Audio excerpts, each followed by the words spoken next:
MPs on the call today. That is unbelievable, and just full applause to you for what you've accomplished. It really is remarkable. So full gratitude to you.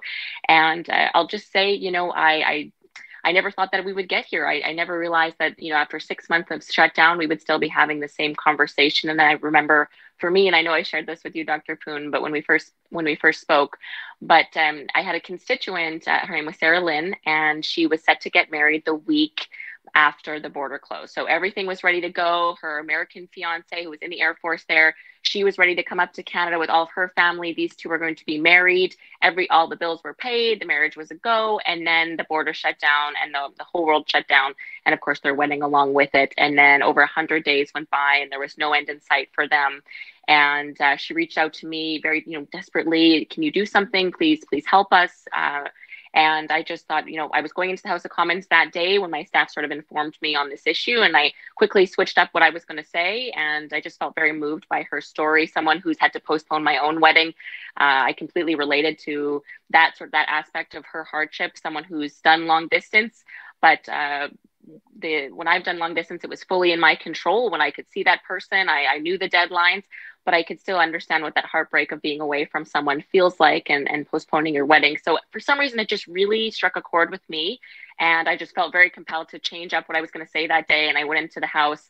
And I've never experienced this as a parliamentarian. So far, I've worked for several high-profile politicians. I've never seen the amount of emails and phone calls and Facebook messages I received immediately after I said that question. And it's a bit of a joke, but not very many people watch CPAC. But I was shocked to see how many women and men were sitting at home just watching CPAC all day, just hoping to hear of some sort of hope of when they could be reunited. I was blown away. It was literally hundreds within hours of me saying that question in the House. So I had no idea the impact that was going to have. And then following this journey and learning about some of the heartbreaking stories, I'm very much glad that you have Donna McCall's husband on your call later on today. I think that that story needs to be heard. I think that part of all Canadians who've lost loved ones during this pandemic and other times that weren't able to see their families in the way that they would have wanted to. I've heard tons of stories about folks not being reunited with their mothers or dying mothers in the hospital. And so I think this story will really resonate with a lot of Canadians and really emphasizes why we need to reunite loved ones during this challenging time. And we're seeing other stories as well, a lot of postponed marriages. But of course, Sarah Campbell, I think, is quite a famous one. She has thyroid cancer. She's really suffering, and her UK fiance, who would have been her husband, it had not been for the pandemic, she's going through that without him. And so there's just so many stories like this. And in my role as the immigration critic, I'm new to this role, learning a lot about it.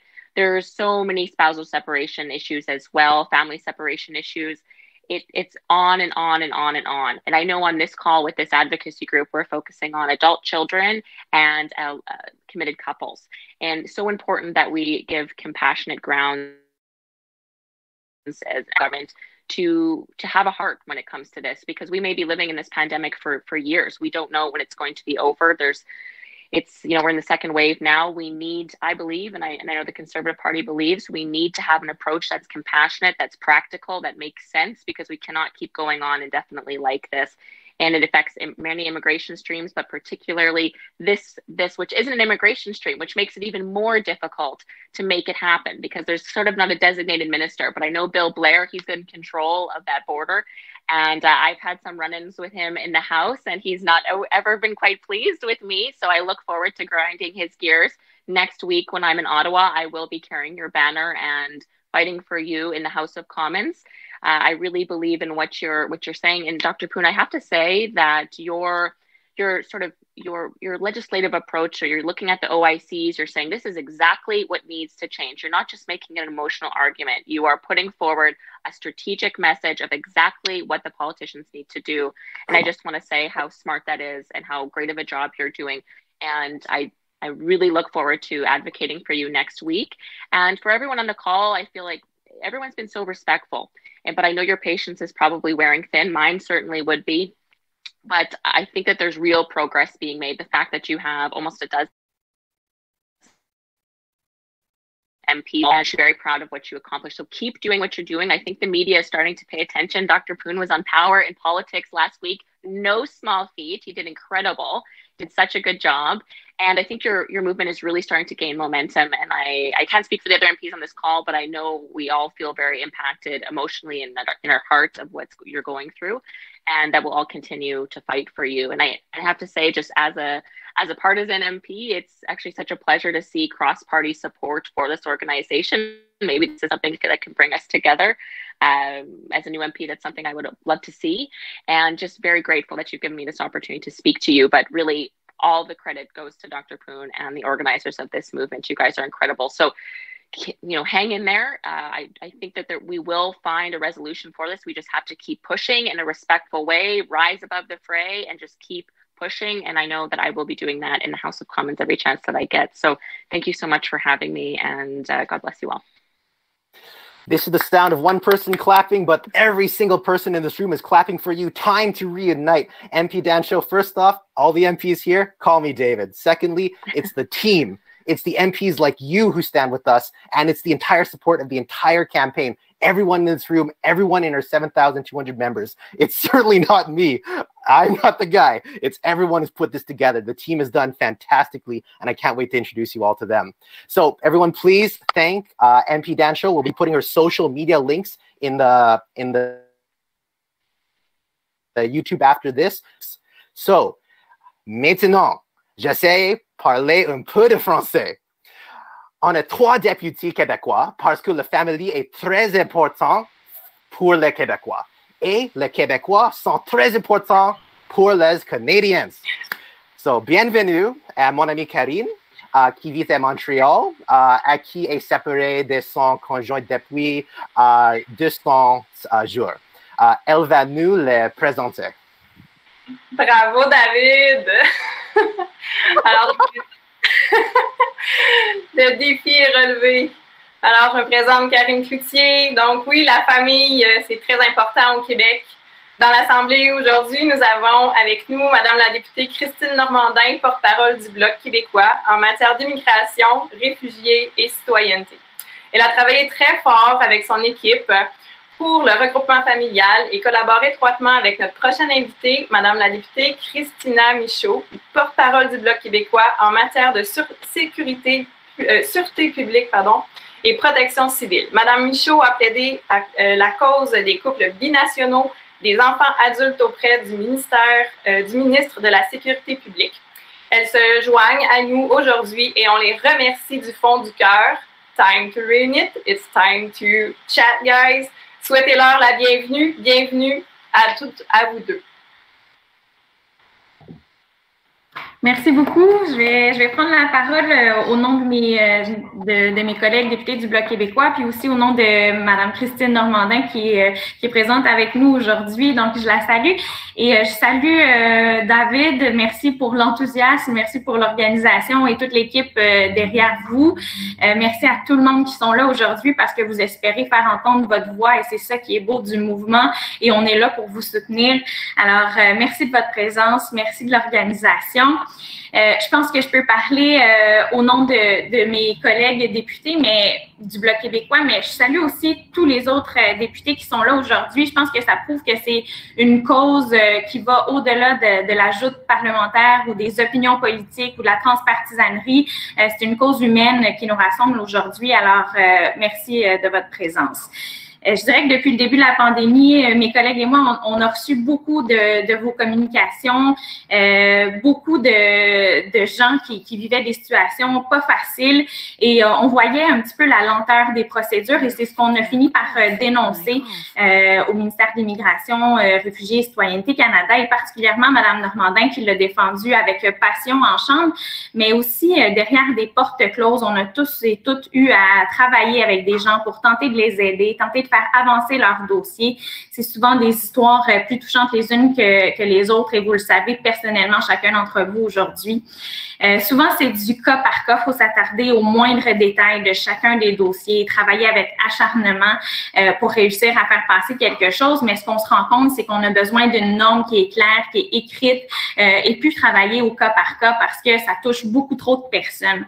Mais sinon, je l'ai travaillé avec une citoyenne en particulier de mon comté, en collaboration aussi avec le ministère de la Sécurité publique, l'Agence des services frontaliers du Canada. On a réussi à faire venir sa sœur, en fait, qui est en République tchèque avec son conjoint. Ils sont pas mariés, ça compliquait un petit peu les démarches, mais cette femme-là devait venir au Canada parce que sa mère vivait la difficile épreuve de l'aide médicale à mourir. Donc, bien entendu que ses enfants voulaient l'accompagner dans ce processus-là et on a réussi à avoir l'approbation de l'Agence des services frontaliers pour qu'ils puissent venir au Canada.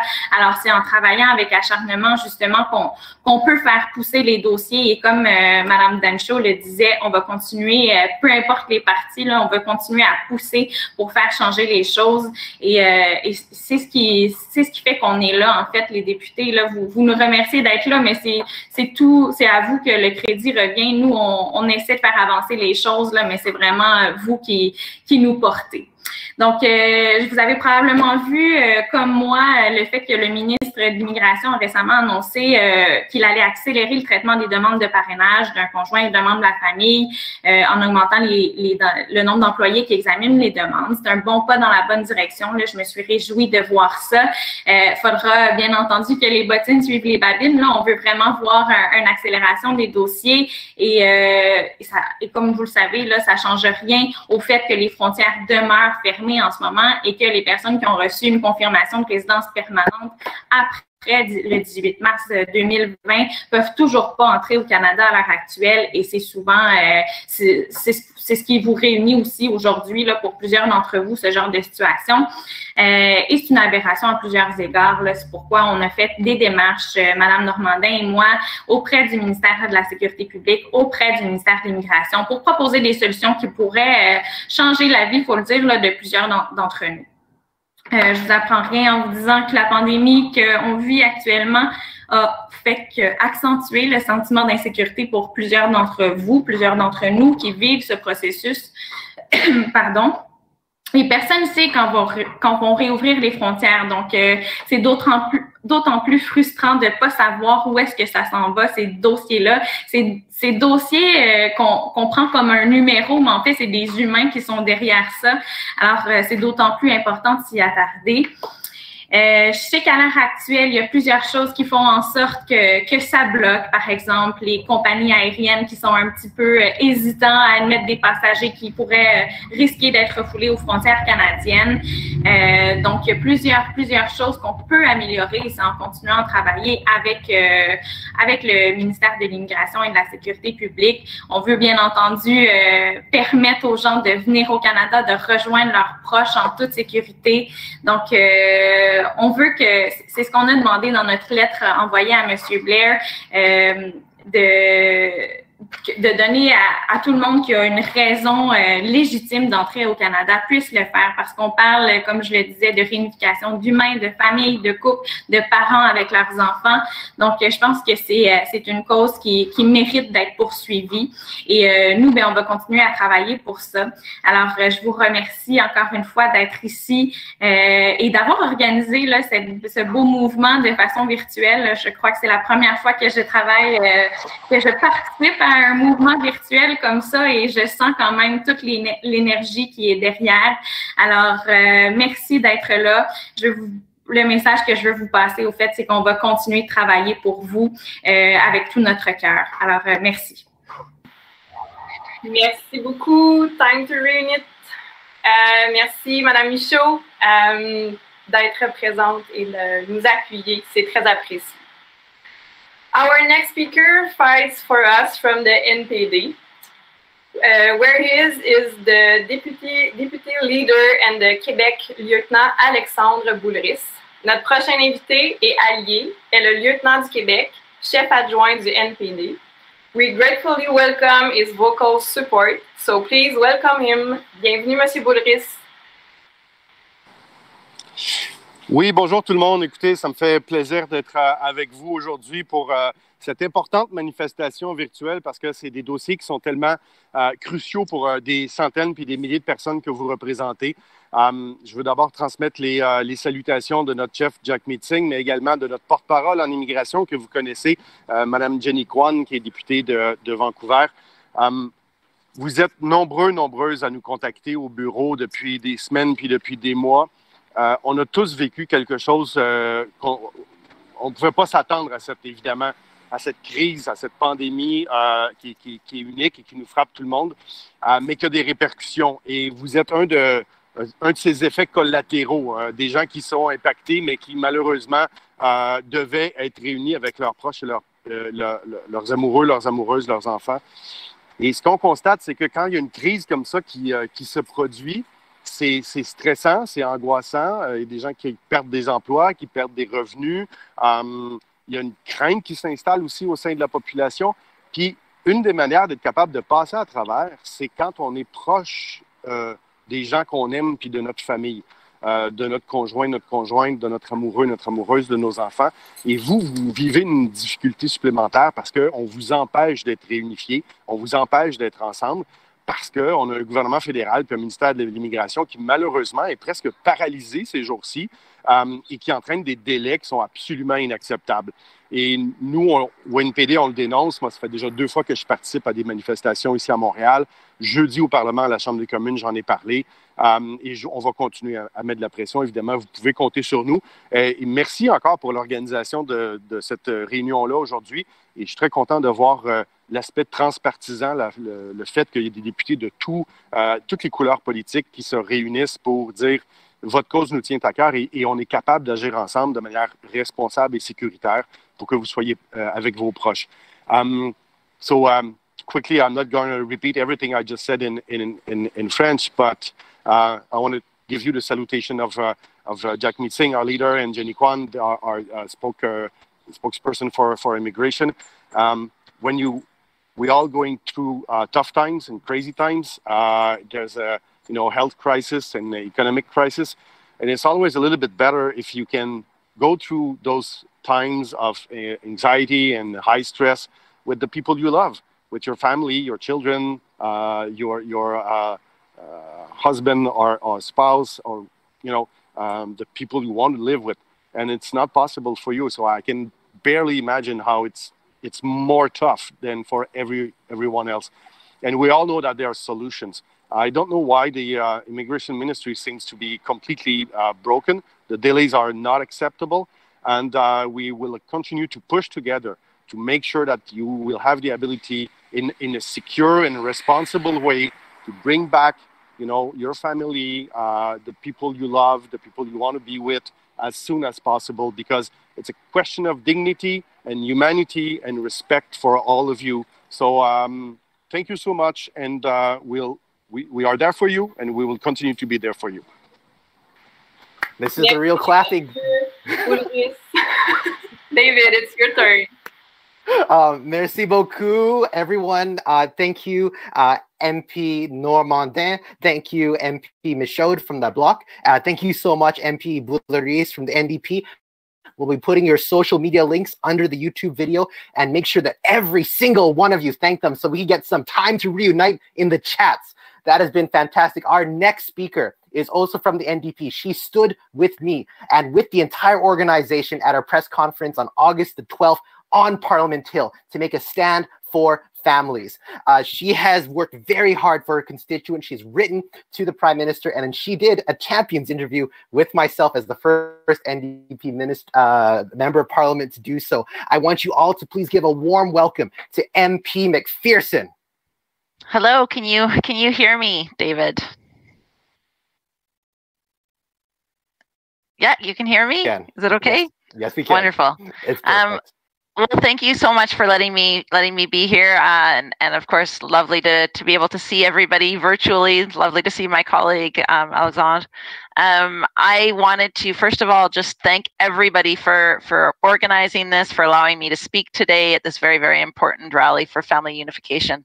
I'm the Member of Parliament for Edmonton Strathcona, so I'm on Treaty 6. I'm also in an area of the country where Dr. Poon did his degree, and so we've had lots of conversations about that over the last several months as we meet repeatedly to finally get some movement on family reunification and on reunification for loved ones who've had to be separated during this challenging time. I am the NDP Member of Parliament. I'm the Deputy House Leader. I'm the Critic for International Development, and I'm the Deputy Critic for Foreign Affairs. But I also work very, very closely with my team, with the NDP team. And so, like Alex said already, Jagmeet Singh, our leader, and Jenny Kwan, our Critic for Immigration, have been working very, very hard on this file and have been doing what they can to get the government to move forward on this. I actually wanted to just tell you a little bit of a story before I get going, but I was actually in Ottawa last week, and just by chance had an opportunity to be in an elevator for 8 floors with Minister Mencino. And so I did take that opportunity to ask him when and why it was taking so long, and when we were going to finally get the movement we need to see to make sure that loved ones during this challenging time can be together. And I can tell you that he gave me the fingers crossed soon. So I don't know, like other people have said before me, I don't understand why this is taking so long. We know we can do this safely. We know that we can relieve such stress, such anguish, such difficulties for people. So I'm not 100% sure what the delay is, but hopefully there will be that movement, and we will, within the NDP, continue to push for that as we go forward into the fall session. I can also tell you a little bit about where we come from within the NDP on this issue. So the NDP views immigration as an exercise in nation building, and we always have. And we've always seen family reunification as a pivotal component of Canada's immigration system. And the issues that we've seen in delays with the IRCC for family reunification has been ongoing and continues to drag on without indication of when families and loved ones will be reunited, especially while navigating this pandemic.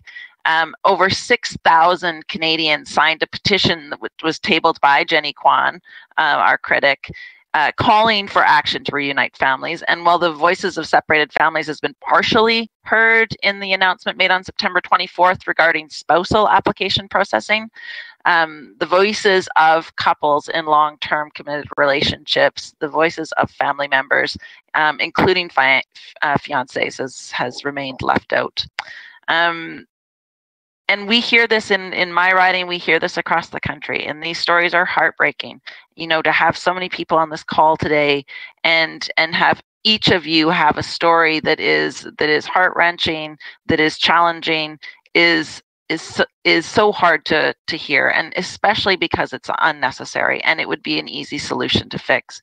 One of the constituents in my riding has not been able to see his partner.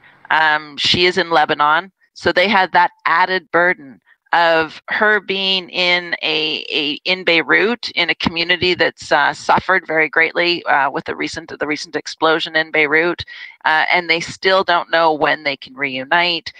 She's lost her home. There's so many reasons why that this should be a very easy fix, and we haven't been able to see that. I'd also just say, too, that family reunification is an issue of justice, and it requires immediate attention and action from the Government of Canada.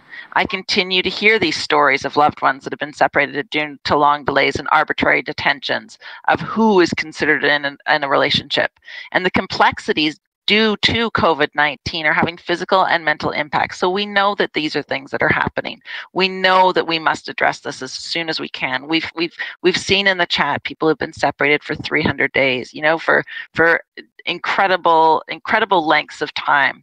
And there needs to be more attention given to travel exemptions for immediate family members, such as spouses, children, and parents of Canadian citizens or permanent residents. The strict definition of who is an immediate family member leaves so many in committed relationships behind. Same-sex couples with a partner in another country that may not honor and respect their relationship are, of course, particularly at risk. So I want you to all know, everyone on this call and everyone who is at the moment suffering through this unjust piece of work, that the NDP are here, that we see you, that we know what you're going through, and that we will continue to push the government to make those changes that will help bring your loved ones to Canada and help bring people together so that they can endure the COVID-19 pandemic with the justice that they deserve. Thank you very much for having me. And we thank you very much for being here, for standing with us. Can we get some time to reunite and some virtual clapping? This is what we are doing. So our next speaker has been not only a champion for us, but we must understand the context in which he's a champion. And he has been standing for us in a very difficult political climate. And we thank him so much. Every Thursday, we see his face and we say thank you for being here. Every email he sends to the ministers, every moment he takes, whenever he emails me, whenever he emails us, he has been fighting for us in a very challenging political climate. This is, of course, everyone's favorite Liberal today. Please welcome MP Erskine Smith. Thanks, David. And thank you, David, for your advocacy. I'm not speaking, obviously, on behalf of the government, but I would say two things at the outset. One, I just really, every Thursday, obviously, I get asked a question when I do the Q&As, and for, I would say, well over a month that this has been a recurring question, maybe even longer than that. And I've certainly got constituents who are directly affected. I have obviously seen stories all across this country and heard from people all across the country through social media as well. And so first, I just want to say thank you for whatever patience you have left. I know, obviously, there have been great frustrations. And two, you know, it's not always easy to, in the course of a crisis, to respond to every single concern. But I think a deep apology is necessary for those like Sarah Campbell, those who have lost, you know, who weren't able to see a loved one that passed away. There are obvious compassionate cases that should have been fixed many, many, many weeks ago. And as you know, sure, it might take the government a while to solve this issue for the entire class of people, but and certainly, I'm not the only Liberal, by the way. There have been others in my caucus who have stood up and been vocal, and so this has very much been a cross-partisan effort all the way along. And even though, you know, I might have been more public-facing in my advocacy, but there are many others in my caucus who have been vocal as well. And so I did just want to say thank you for your patience, and I do apologize for what is, I think, an unjustified delay that should have been solved weeks ago. Now, the good news that I do have is, you know, I would love to be able to make an announcement right now, but and I was hoping there would be an announcement yesterday. And I don't know the details of what the announcement will be, but I am told, and I can tell you that there will be an announcement this coming week, that we are going to learn. I don't know if it's going to be Monday, Tuesday, Wednesday. I can't tell you the exact day. And I know each week I get asked, and I really thought it was going to be a week ago, actually. So, you know, I thank you for the patience, knowing that I've said it's coming and it hasn't come yet, but we are going to see it resolved this coming week. I am certain of it. And I do apologize for the time that it's taken. And if the one comment I guess I would leave you all with is, in the course of advocacy, there's getting the government to move. And then when the government does move, if the solution isn't perfect, and if there are still gaps to the policy, and if not everyone is included that ought to be included as a matter of fairness and justice, then David, I know you'll be in touch, and I would encourage others to be in touch as well to make sure we ultimately get the policy right. But I can say there's going to be an announcement this coming week, and thank you all, and thank you all for your advocacy, your patience, and I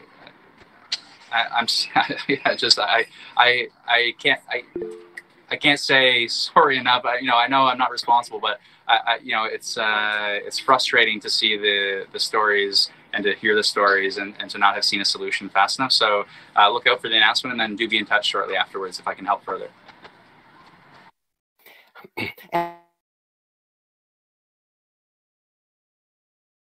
To you for being a voice for us. It is, I understand, a very difficult thing when it comes to parties, a difficult thing when you can know something but cannot announce. So we are so grateful for you for being our lifeline directly to the government. And all of us, please, time to reunite. Now, once again, every single one of our speakers, we are going to have their social media in the YouTube just to make sure that we can thank them. Now, as we're a little bit ahead of the schedule, this is the right time to do our picture. All of you have your signs. I want us all to come together, and please put your signs up. We're going to have our media team take pictures. I'll wait for confirmation that one of us has gotten a sufficient picture of everyone. So please, time to reunite. I myself am going to try to do pictures with one hand. Honestly, all the MPs who have spoken so far, thank you so very, very much. And all of you who are here with us today, thank you very much for fighting with us for so long. I'd like to take the time as we do this picture taking to acknowledge the team that has brought us this far. There are a number of us that are working on this. And while you may not always see them, you should know that they are always, always working. It's difficult for me to say exactly who is on the team right now, who is on this call, but we'll definitely be highlighting them in our personal Facebook group. For this particular event, I have two people I want to highlight. One is Liz Zala, and the other one is Mary, who have been working tirelessly in the past 5 days to make this happen. We have a number of us working non-stop to make this work, and I'm just so grateful that we have all of this happening now. All right, I'm going to wait for a moment to make sure that we've all got pictures. So anyone on the team can please message me that they have a picture. I guess we're making sure that it's still happening. So this will be, for anyone watching, recorded. It'll be put on YouTube. We're going to try to cut it to make it look really, really nice and really pretty. And then we want to distribute it, because today is the day that we say we are ready to be reunited. If anyone looking at this picture, they know that we're not protesting on the streets. We're not Nathan Phillips Square. We're not being unmasked and making some decisions that could spread COVID. We're going to do this safely and responsibly. If the government can please act compassionately. All right, so we're still waiting on some pictures going on. That's okay. So one moment, let me just hit pause on this.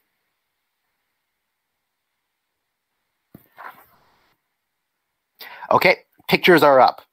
So I'm unsure if this speaker is actually on the call right now. So I'm simply going to ask, is MP Jenica Atwin here? None of us saw you log in. I'm here. Oh, wonderful. Let me give you the proper introduction. So the first Green Party MP to come onto our show and become our champion, the first Green Party MP to publicly state out loud how the Faces of Advocacy are helping people. We are thankful for the first champion interview in general that ever existed, thanks to MP Atwin, who has stood for us, who has fought for us, and continues to fight for us. Please, everyone, time to reunite. Welcome, MP Jenica Atwin. Hello, everyone, and thank you so much, David. Thank you for all your work. I'm hoping my internet's going to be okay. It might be a little choppy. I have a little helper with me here today. This is my son, Ben. He's 3 years old. You want to say hi? Say hi. Say hi. Hi. So, I mean, for me, this is just, it's so simple because it comes down to family.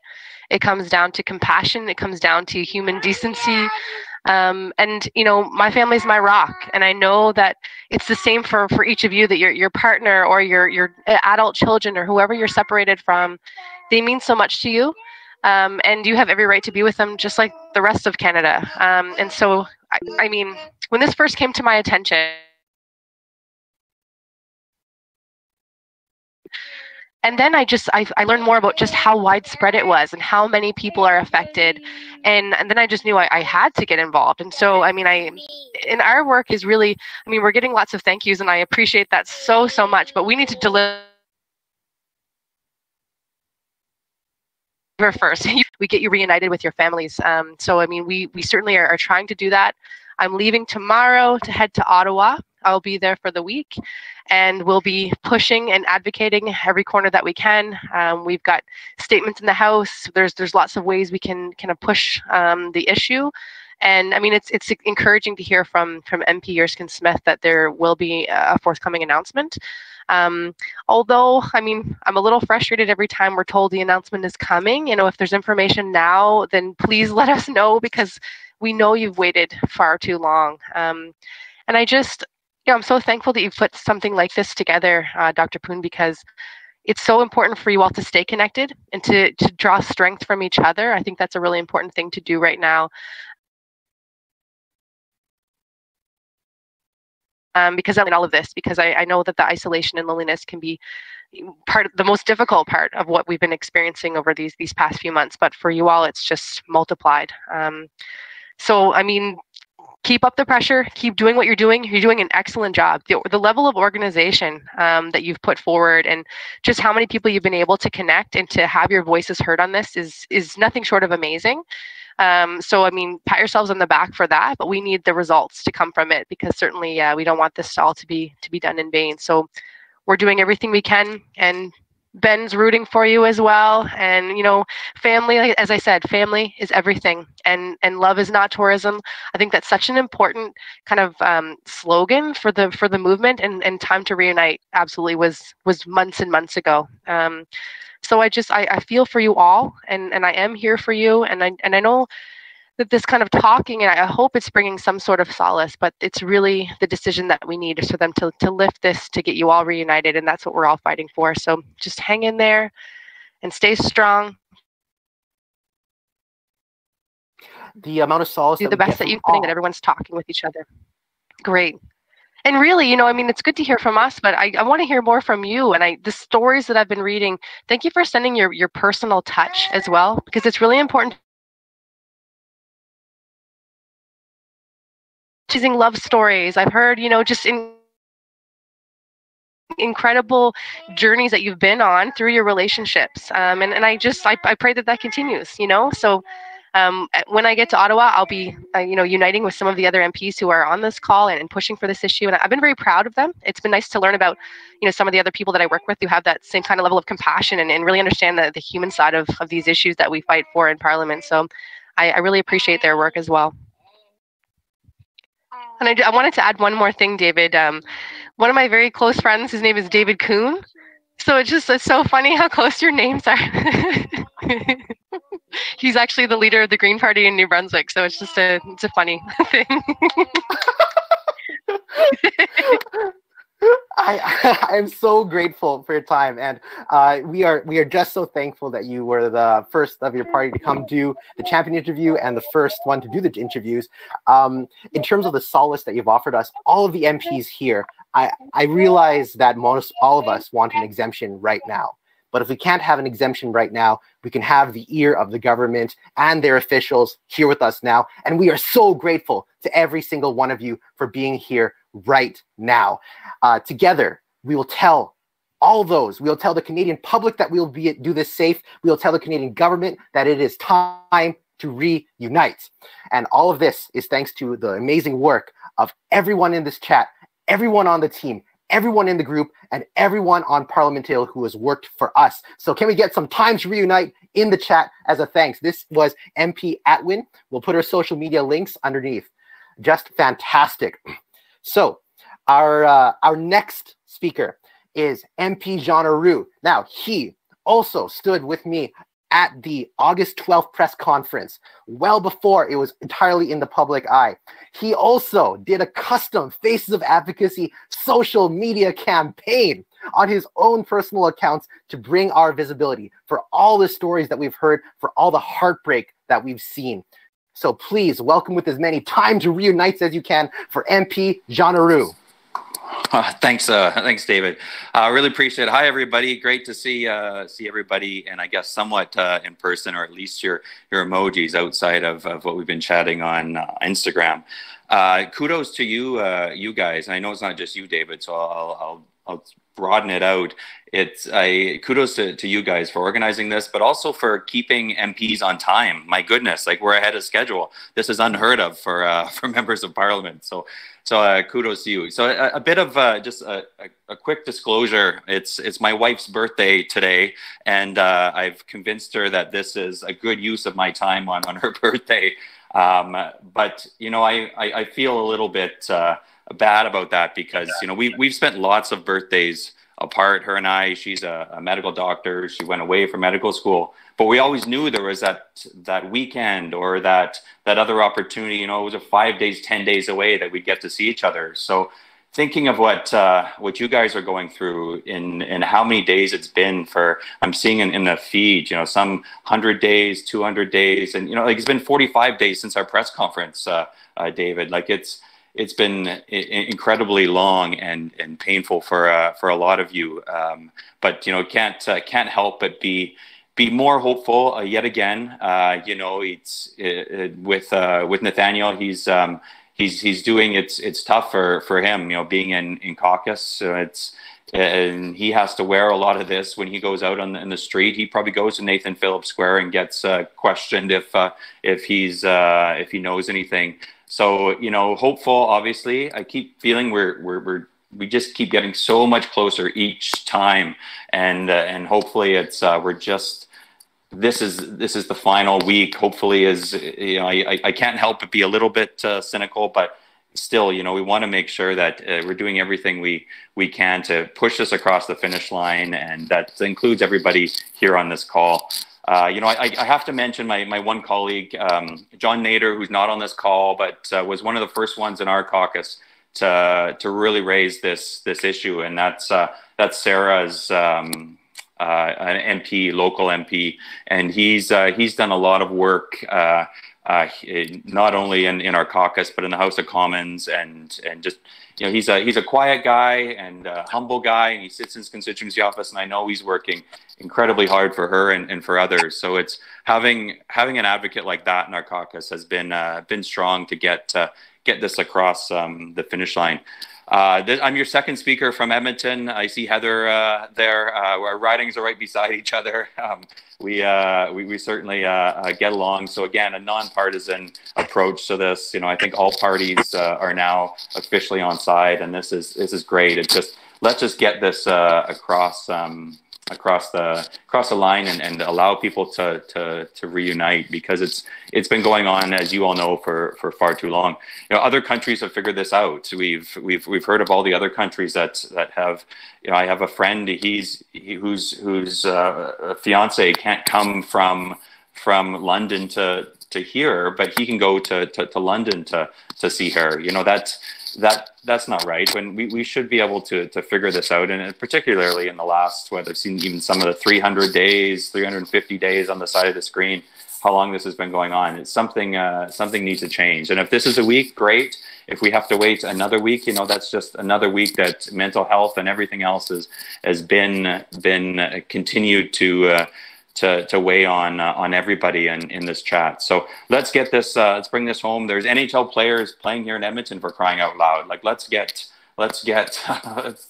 families to reunite. You know, last thing I'll say. You know, Minister Blair, Minister Menachino, if you're not in the call, hopefully you'll see this. Hopefully your staff will see this. You know, we've been asking for this for a long time now. You know, we don't want the open borders. We just want to reunite. So, you know, as David and many others are saying on this call, it's time to reunite. So let's do it. MP Jean Roux, thank you so much. You know, MP Jean Roux helped orient me when I was doing the press conference. He posted our mental health survey, and there was a lot that every single MP here has done. And I want to thank them once again. Time to reunite in the chat. And once again, for anyone watching, we're going to have the social media links for all these MPs here. Send them your thanks individually. Send them your stories, because they deserve to be heralded as our champion. Now is the time for our keynote speech. And now I want everyone to pay big attention to this. For this particular person, we will not be writing #TimeToReunite. There is one thing I want written. It is a name. It is a name I want said loudly. It is a name I want said loudly and never forgotten, as she never should have been forgotten. Her name is Donna McCall. McCall. Donna McCall. This is a name I do not want any single person who has been in this campaign to forget.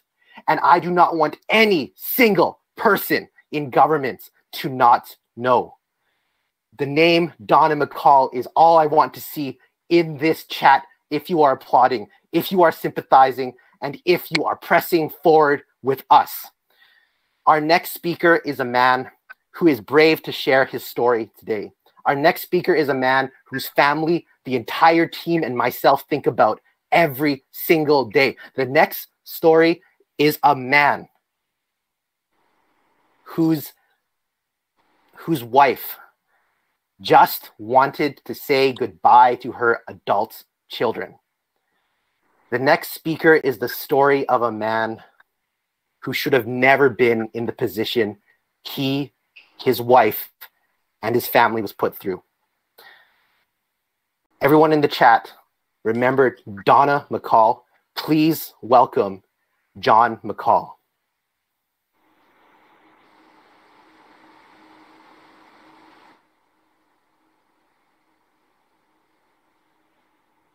There's a little mute button, a red microphone button to press, John. There it goes. Hello, can everybody hear me? We can hear you great. Thank you, John. Okay, well, thank you. Thank you very much. Thank you, David. Thank you, all the MPs that have spoken. I can't tell you, this is very hard. But my story is that Donna and I retired here in 2017. We moved from the U.S. We live near the Chicago area. My children, who are adults, they're over 30 years old. They continue to live in the Chicago area. My daughter lives in Wisconsin. My son lives in Illinois. We're near O'Hare Airport. There, around February, Donna and I were about to leave on a driving trip to go back to visit our relatives, or our children, and my 3 grandchildren too. And Donna was sick, had terrible stomach pains there, and I basically said, I need you to go to the hospital. I need to know that you're well before we get in the car and try to drive to Chicago. And that turns out that she went to the hospital, a local community hospital here, and they did a scan, and they found that she had a perforated ulcer. So she was in ungodly pain there. They brought her to Peterborough Regional Health Center there, and overnight they did abdominal surgery. And during that abdominal surgery, they noticed that her liver was very bad there. A long story short, the liver disease progressed there. She never really completely recovered from the abdominal surgery there, but she was put on a liver transplant list there. When she was on the liver transplant list, knowing how seriously ill she was there, I began to appeal to first to the Prime Minister, and then, as most of us have done there, those appeals were forwarded on to Minister Blair or Minister Hayju or somebody else who basically had a staff that seemed to read not read the content of the message, but read the subject matter of the message, and then apply a boilerplate response to it. They're either forwarding it to another minister or saying, we're very sorry for your circumstances, but there are no compassionate relief forthcoming from the government, and we're sorry, but there's nothing we can do. So at some point there, I came to the realization that the only path we had to bring my children to Canada were for them to claim their Canadian citizenship. Keep in mind, they are the children of a Canadian citizen. And therefore have always been Canadian citizens. So they applied for that there. And in the meantime, I wrote more emails to the CBSA inquiring, look, this is going to take a while. What can I use to prove that they're Canadian citizens so they can cross the border and be with their mother there? And I said, they have passports, they have their birth certificates, they have their mother's birth certificate. This is all the evidence the IRC uses to provide a certification of citizenship. And my boilerplate response from the CBSA was, we accept passports, Canadian birth certificates, or certification of citizenship. Basically not addressing the contents of my letter, but just sending their policy back to me there. So inevitably, Donna did pass away. She passed away on August the 10th.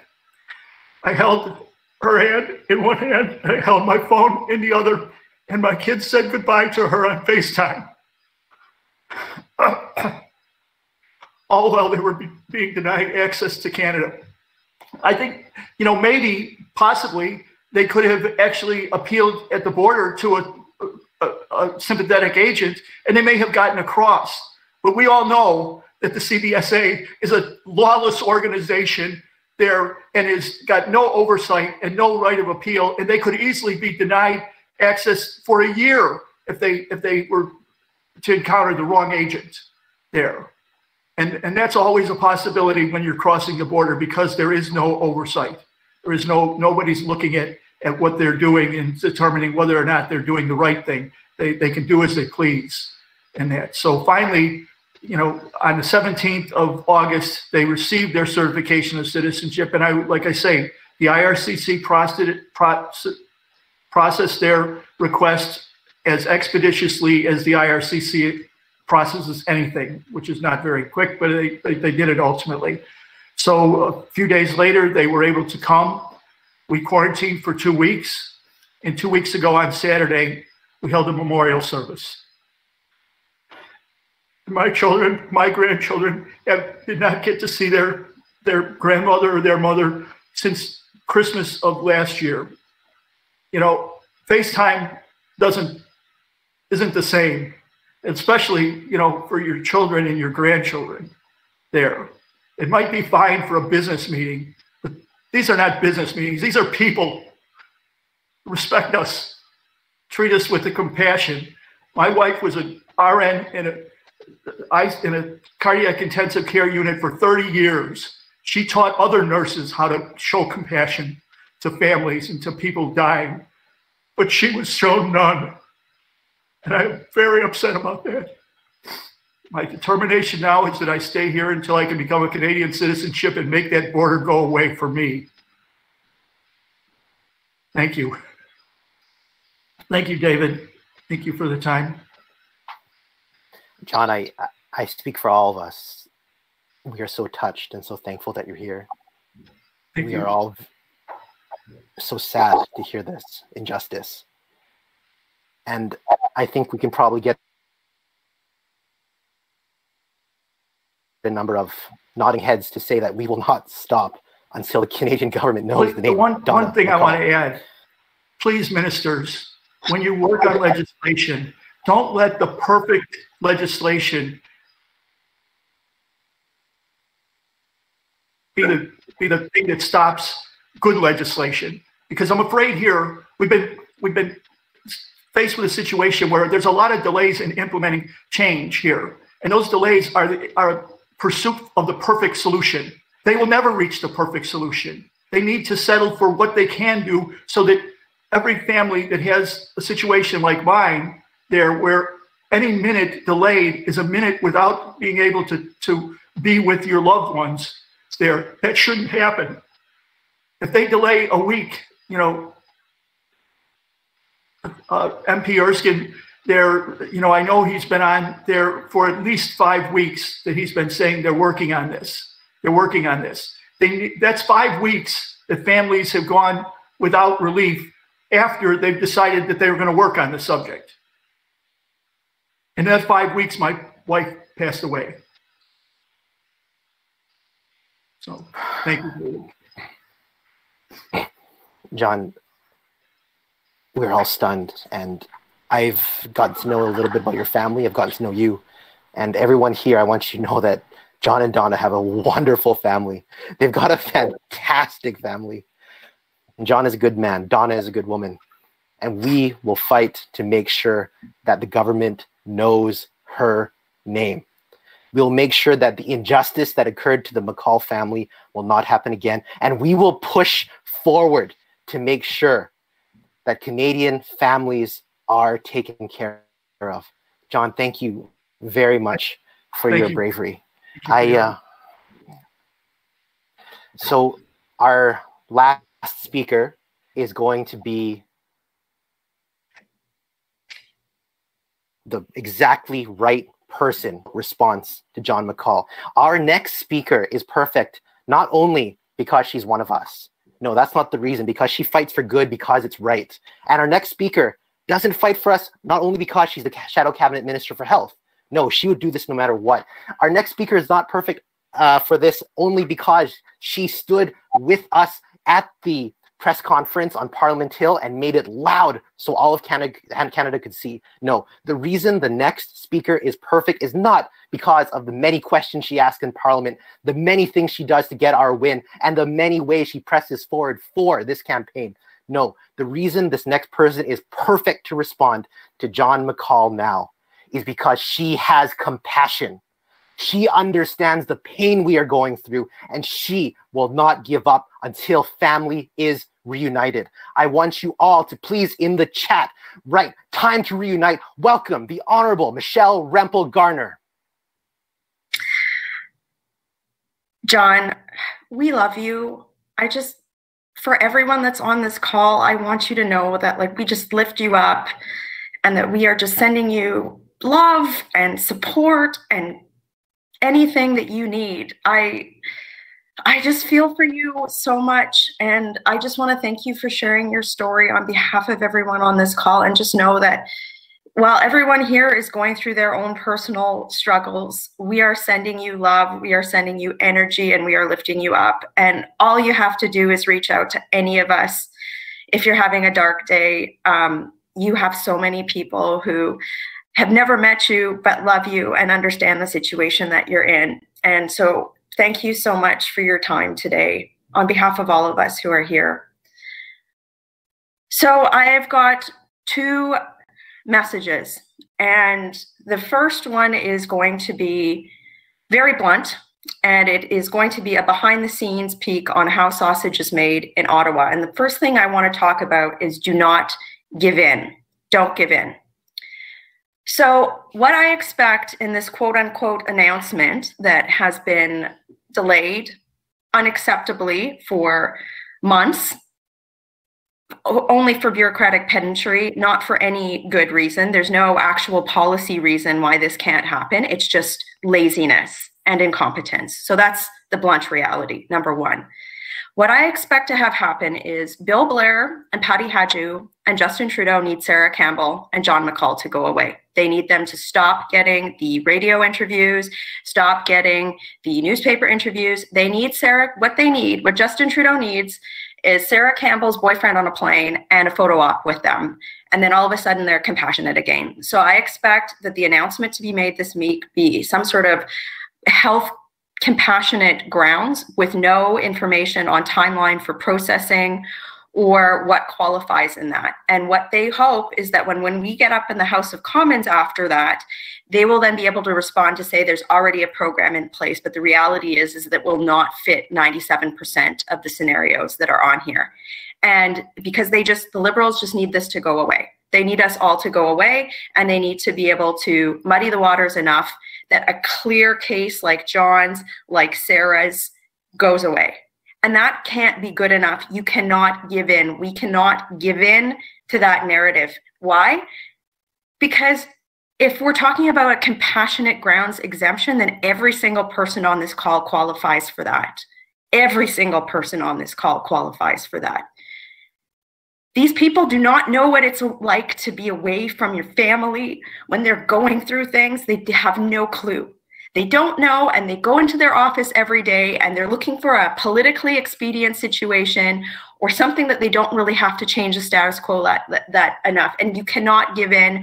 We can't give in. You have to call out what's happening if this is what's happening this week. And we have to say every single one of these cases are compassionate. And anything that does not address that is not good enough. And so we have to start with that principle that we can't give in. And it's not just the exemption either. We are 7 months into this issue now, and there are countries around the world who have figured this out, and they've also dealt with the issue of quarantine. To just look at Canadians and say, hey, you've got to do your part in a national television address is elitist and it's classist.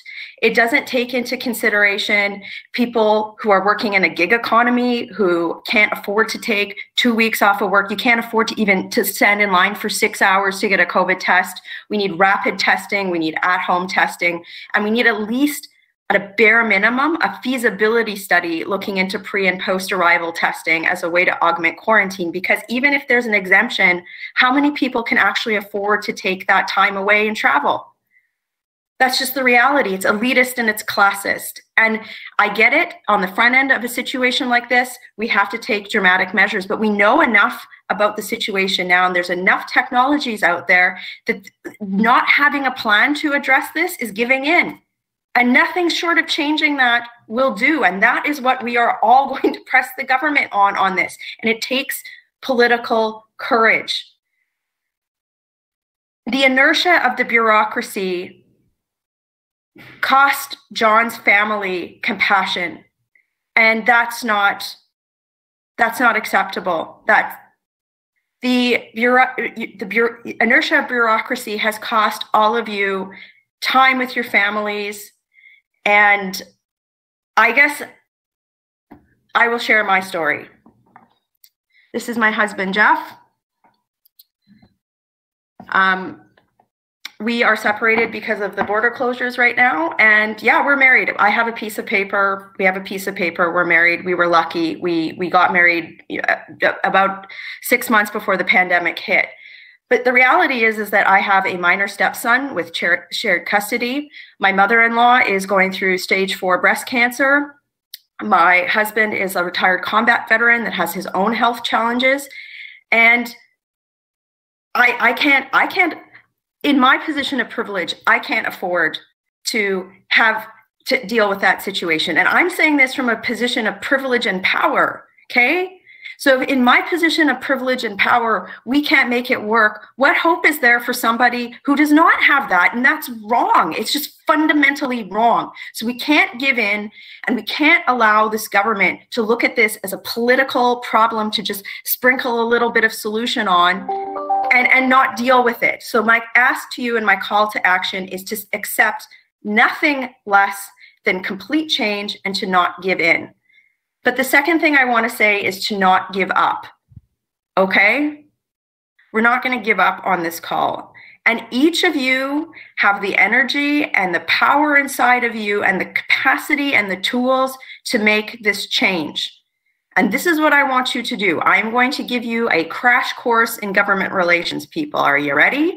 You've already been doing it. David's already been doing it. And I know you all have jobs, and I know you've all got lives, but this is what it's going to take. Number one, I need you to phone a Liberal caucus member, a backbench member, their constituency office every week. And you have to make it relevant in terms of votes for them, okay? So look in your family, in your friend group, find a Liberal MP's office that you have a connection to their riding and say, hey, my friend lives here. And I've already got an opposition MP who's supporting me. Or if you're in a Liberal riding, you're fine. You don't have to do this. But say, this is going to cost you votes if you don't fix this. And I'm going to phone you every day until you do the following. I'd like to see a letter from you that you've brought this up in your caucus meeting. What a caucus meeting is, for those of you who don't know, is political parties meet once a week. And it's an opportunity for members of parliament to raise issues to the leadership and the cabinet of their party. That's where they hear if something's an issue. And the only way this is going to become an issue is if enough of the Liberal Party leadership feels like it's going to cost them votes. So you are about to become political activists. You're all lobbyists right now. And the way to do that is make them feel the heat on votes. If you don't have if you have a Liberal MP, put the heat to them, put the screws to them, and make sure you're doing the same with other Liberal MPs across the country. That's the only way this is going to change. But the other thing, and I just want to say this on behalf of the cross-party support that you've got here, and also kudos to Nate. Nate always fights for what's right. And I'm saying that as a conservative. He really does. But he's one out of that entire caucus that was on the call right now. And they've got to be squeaky wheels for Bill Blair. And you got to do that. But what I want to close with this is, as you become political activists, lift each other up.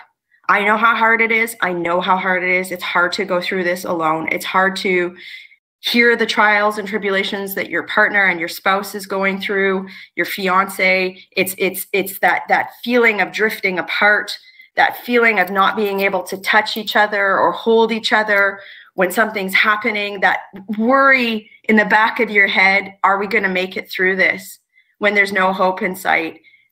We're all in this together. And I just encourage you guys to reach out to each other through the Facebook groups and be available to complete strangers who have a shared experience. And if you're having mental health issues, trust me, I know how hard this is. Reach out and get help. There are all sorts of lines. If you can't find that help, reach out to one of our offices. We're happy to connect you. This is going to be a fight, guys, but we've taken it to them. Think about how much we've achieved in the last 2 months, right? Month and a half. You know, David, to everybody who's organized this, you've put the screws to the government. They're feeling the heat, but we've got to follow through. You've got to follow through with this swing, and you can't let anything other than the full and just reunification of the cases that we're seeing on here being what is acceptable. And that's what I'm going to fight for. That's what every member of my caucus, and I'm sure the other parties, are going to fight for as well. But we got to put the screws to the Liberals on this, guys. Let's get her done. Let's get her done. I love that. Thank you, everyone in the chat. Right, time to her support and for fighting for us. Every single MP who has stood for us today, I want to just make sure that we acknowledge all the hard work from the Bloc, from all the cross-party support that we've had today. The social media links will be inside the YouTube link chat. And I want every single one of you watching to send your thanks, to let them know how much we appreciate them. Thank you so much for that speech, Michelle. And it really is the right thing to say after hearing such a tragic problem that happened to the McCall family. In terms of what we know and in terms of getting what we want, those two issues must be brought together. What we've been told can happen is that there will be compassionate exemptions. What we've told can happen is that we'll have adult children and committed partners exemptions, and what we're told can happen are the student exemptions. We need to make sure that happens, and we will not give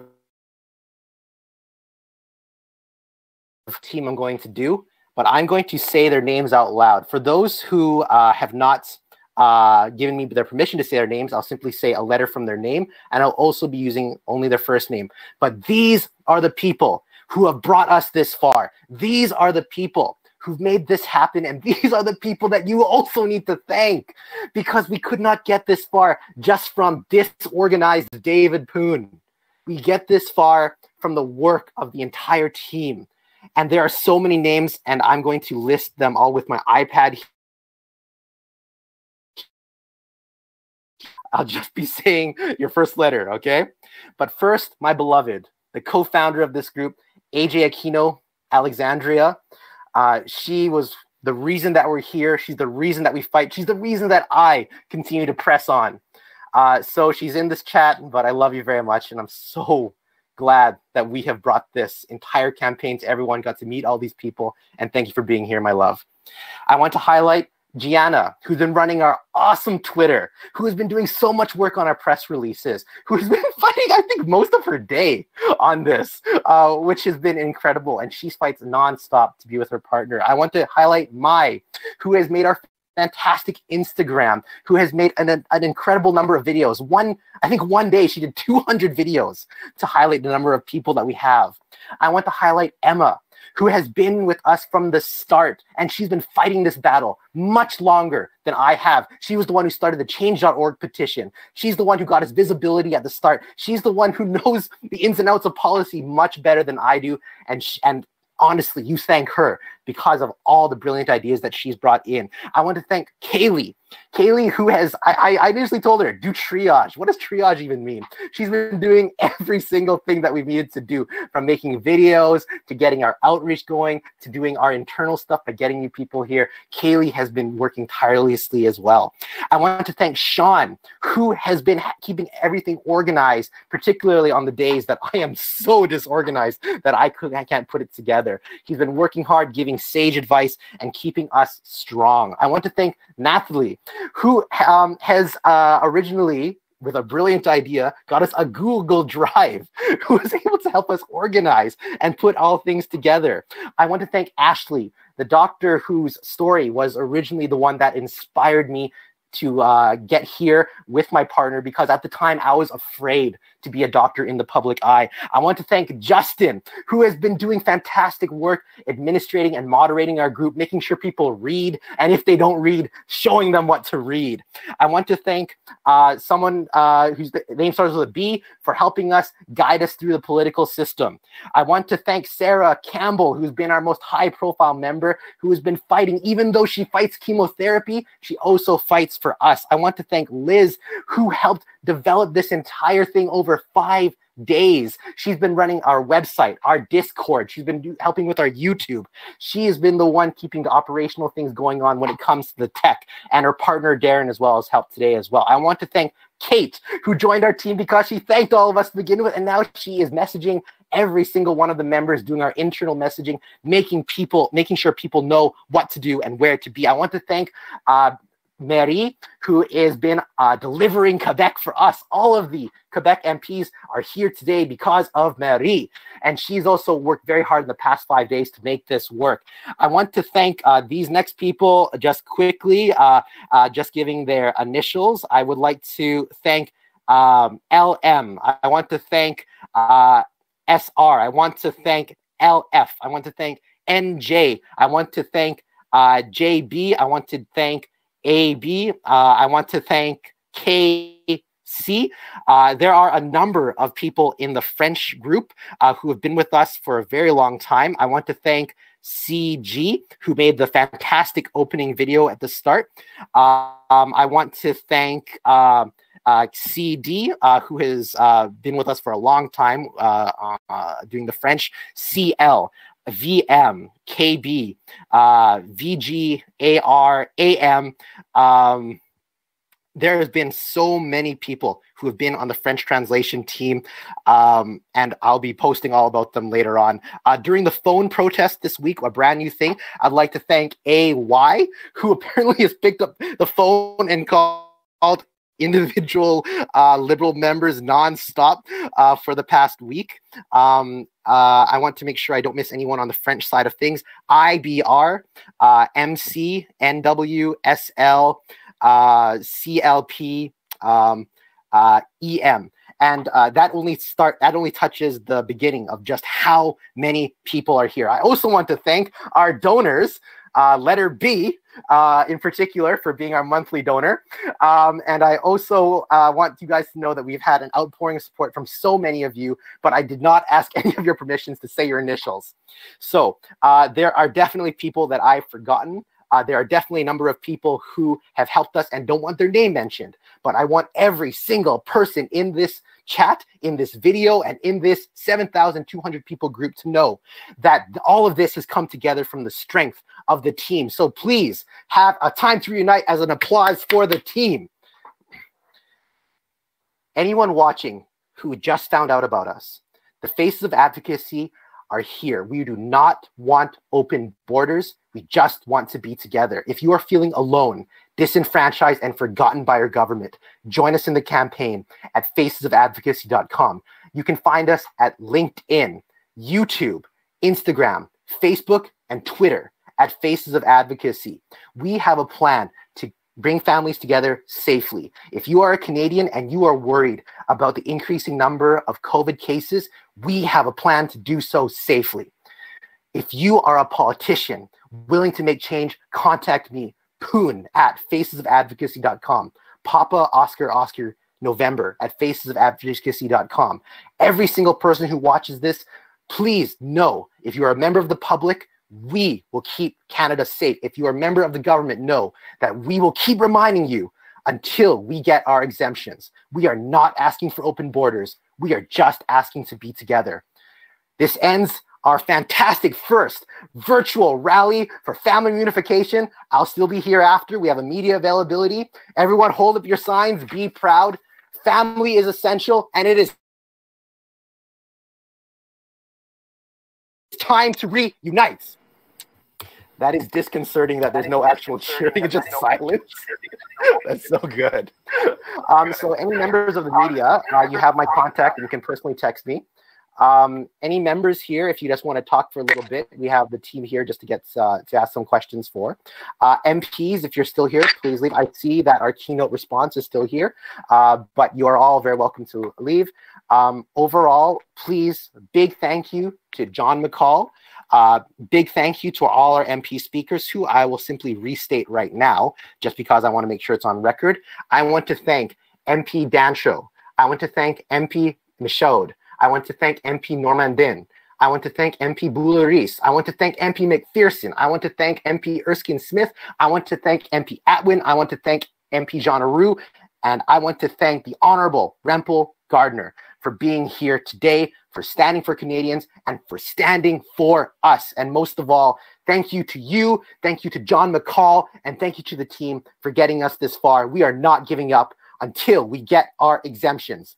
Welcome to the Faces of Advocacy, and we press forward.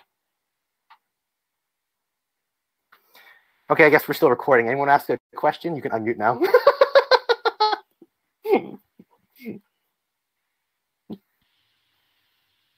Thank you, David. Thank you, Marie. Wait, was that Marie? Thank you, David. Thank you. Thank you, guys. Thank you. Merci, David. Merci. But to the team as well. All right, so. Merci, David. Thank you, team. Merci.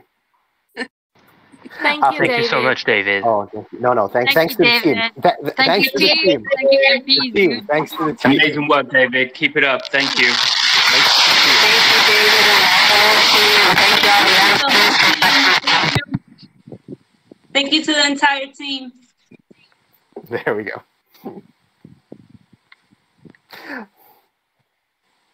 Okay, so please, so the upload will come. We'll have the full video at the start. I think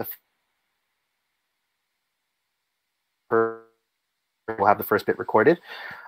Show the video again. We'll get there. Our team just has to take a little bit of a reprieve. The team pulled it together in 5 days. Like, all I did was 6 days ago was say, hey, we need a virtual rally. And then the team was like, yeah, we put it together. They're incredible. You guys, the word "oh" isn't the right word, but if you want to thank them, I feel that they are owed a great amount of gratitude in that way. But they're just fantastic. Entering notes. Okay. So I think the press will be messaging me privately on a few things here. But for those who are still here, for those who are still committed, we'll be putting down the social media links. Please send the thank yous. For those of you who are in the group or follow the social media, please follow our Reunification Thursday instructions. And for those of you who have not joined our group, please follow us on all 5 social medias. So that's Facebook, Instagram, YouTube, LinkedIn, and Twitter. We want as much voice as we can as possible. All right, so any actual questions or any major concerns? Since this is, wow, just overwhelmingly the first time I get to see you all. You know, what's the sign thing again? I want a picture. There's only 33 of you. Oh, I love it. I love it, guys. That's so great. That's just amazing. Hope you guys thought it went well. This was a real Do you want me to kill the recording and if people want to hang out? I thought the recording was killed a while ago. Yes, let's kill the recording. Thank you, Liz. What about the live stream? You want that killed too? The live stream. If we can cut the ending,